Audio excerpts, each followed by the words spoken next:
नमस्कार, एक बार फिर से आपका स्वागत है आपका अपना YouTube channel technical learning series में। आज के इस वीडियो में हम लोग एक महत्वपूर्ण विषय पे बात करेंगे। यह विषय है बेसिक पे, ग्रेड पे स्केल और लेवल। अगर आप केंद्रीय कर्मचारी हैं और या राज्य स्तरीय कर्मचारी हैं या अगर आप किसी भी गवर्नमेंट जॉब की तैयारी कर रहे हैं तो आपके लिए भी यह वीडियो काफ़ी महत्वपूर्ण होने वाला है। और अगर आप एक कर्मचारी हैं तो आपको इसके बारे में ज़रूर जानते होंगे, लेकिन आज के वीडियो में हम लोग इसकी पूर्ण जानकारी प्राप्त करेंगे।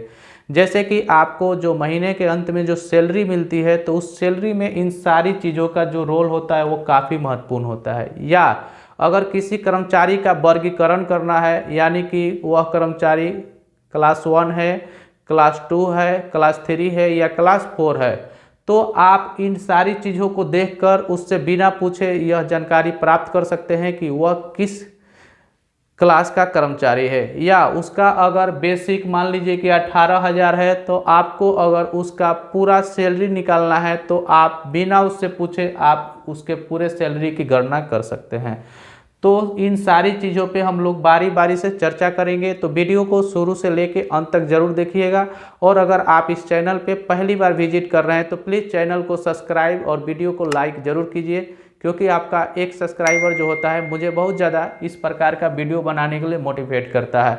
तो चलिए वीडियो को शुरू करते हैं। सबसे पहले हम लोग जानते हैं बेसिक पे।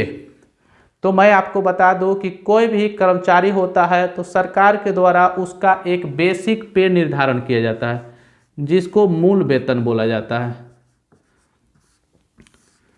उस बेसिक पे के आधार पर ही उसका कोई भी चीज़ जो भी भत्ता होता है उसका गणना किया जाता है। सपोज कीजिए कि कोई कर्मचारी है जिसका बेसिक पे 18,000 रुपया है, तो उसका जो मूल वेतन है वह 18,000 रुपया है। अगर उसको डीए यानी कि डियरनेस अलाउंस 46% मिलेगा तो वो 18,000 रुपया के अनुसार ही मिलेगा, यानी कि मूल वेतन 18,000 रुपया हो गया। और अगर हमको डीए निकालना है तो किस पर निकालेंगे, तो वो निकालेंगे मूल वेतन पे, यानी 18,000 का 46% जितना आएगा वह हमारा डीए हो जाएगा।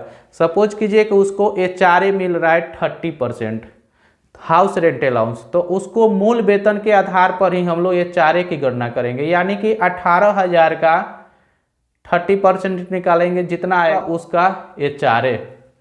तो आपको समझ में आ गया होगा कि मूल वेतन यानी बेसिक पे क्या होता है। बेसिक पे यानी कोई भी भत्ता उसके पक्ष में मिलेगा, कोई भी अलाउंस उसके पक्ष में मिलेगा तो वह मूल वेतन के अनुसार ही उसको दिया जाएगा। तो ये मूल वेतन जो होता है कर्मचारियों का अलग अलग होता है, यानी कि कोई अगर लेवल 1 के कर्मचारी है तो उसका मूल वेतन 18,000 रुपया होगा, लेवल 2 का कर्मचारी है तो उसका मूल वेतन 19,900 होगा, लेवल 3 के कर्मचारी है तो उसका मूल वेतन 21,700 होगा। परंतु यह मूल वेतन जो होता है प्रत्येक साल बढ़ते रहता है, यानी कि सभी कर्मचारियों का एक साल के बाद एक इंक्रीमेंट दिया जाता है, यानी कि उसका वेतन वृद्धि किया जाता है।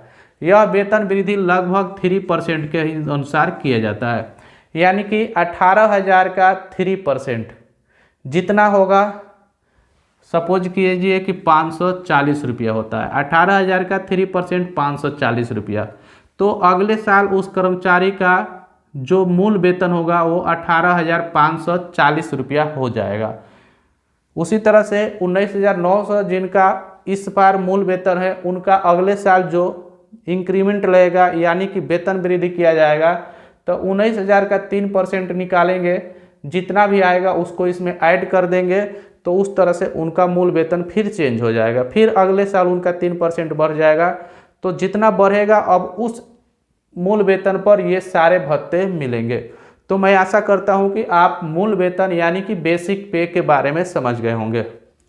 अब हम लोग समझते हैं ग्रेड पे के बारे में। ग्रेड पे क्या होता है? ग्रेड पे के अनुसार किसी कर्मचारी का श्रेणी का पता लगाया जाता है, यानी कि वह कर्मचारी किस कैटेगरी में है, यानी कैटेगरी ए में है, कैटेगरी बी में है, कैटेगरी सी में है या कैटेगरी डी में है। तो अगर किसी कर्मचारी का ग्रेड पे 1800 रुपया है तो वह कर्मचारी जो है ग्रुप डी कर्मचारी है। अगर किसी कर्मचारी का ग्रेड पे 1900 है तो वह कर्मचारी ग्रुप सी है। और किसी कर्मचारी का ग्रेड पे 2000 है तो वो भी कर्मचारी ग्रुप सी है। यानी कि ग्रेड पे 1900 से लेकर ग्रेड पे 4800 तक सभी यह ग्रुप सी कर्मचारी होते हैं। तो मैं आशा करता हूं कि ग्रेड पे के बारे में भी आप अच्छी तरह से समझ गए होंगे। अब हम लोग समझते हैं पे स्केल। यहाँ पे स्केल जो होता है यह एक ग्रेड पे का मिनिमम पे और मैक्सिमम पे को दर्शाता है। जैसे कि सपोज कीजिए कि 1800 ग्रेड पे का पे स्केल क्या है। अगर कहीं आपको पता करना है या लिखना है कि 1800 ग्रेड पे का पे स्केल क्या है, तो 1800 ग्रेड पे का पे स्केल जो होता है 18,000 से लेकर 56,900। इससे यह स्पष्ट होता है कि अगर कोई कर्मचारी 1800 जीपी में है तो उसको मिनिमम 18,000 और वह मैक्सिमम 56,900 रुपया उसका मूल वेतन होगा।